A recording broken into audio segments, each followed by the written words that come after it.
देखो, जहाँ बड़े बड़े फ्रिज कंपनीज टेक्नोलॉजी के पीछे भाग रहे थे, वहीं इस आदमी ने नेचुरल चीज़ों का यूज करके अपना खुद का स्टार्टअप खड़ा कर डाला।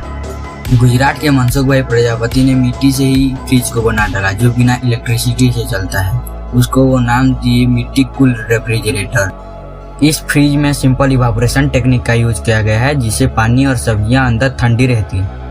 इसी यूनिकनेस की वजह से उन्होंने मिट्टी कूल कंपनी खड़ा कर डाला है, जिसमें वो मिट्टी के बर्तनें और ऐसे फ्रिज बेचते हैं। इससे पता चलता है इन्वेंशन और इनोवेशन दोनों अलग अलग है।